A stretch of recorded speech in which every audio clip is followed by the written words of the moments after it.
Bonjour, aujourd'hui je vais vous présenter l'exercice 2279.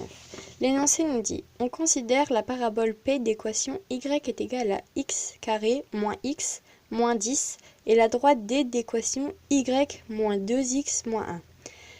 Déterminer les coordonnées des points d'intersection de D et P. On sait que les points d'intersection des droites, c'est lorsque deux droites se croisent.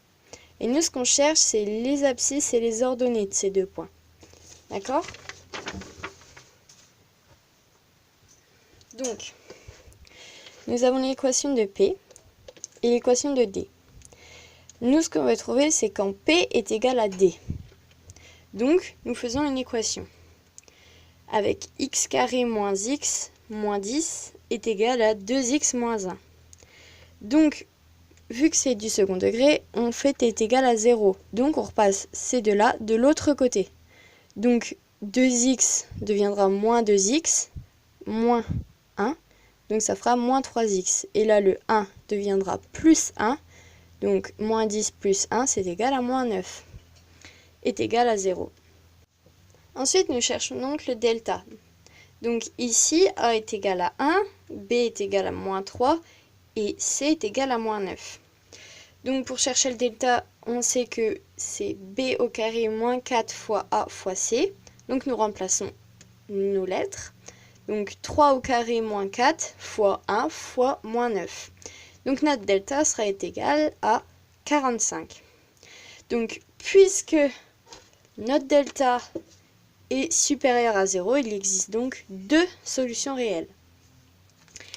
Donc, nous calculons x1 et x2. Donc, x1 est égal à moins b moins racine de delta sur 2a.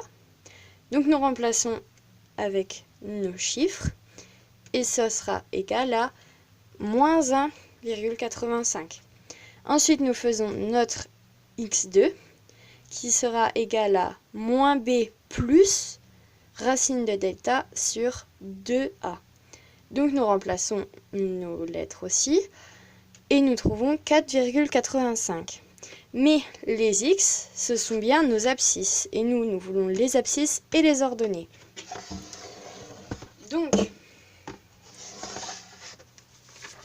au début, on nous donne les deux y de D et y de P. Donc, pour chercher un y, on aura juste à remplacer le x que l'on connaît. Donc, y de 1, nous changeons par x1. Donc, 2 fois x1 moins 1. Ensuite, nous remplaçons. Et nous trouvons moins 4,7. Ensuite, nous cherchons y de 2. Donc, nous remplaçons avec x de 2. Donc, 2 fois x2 moins 1. Nous remplaçons. Et nous trouvons 8,7.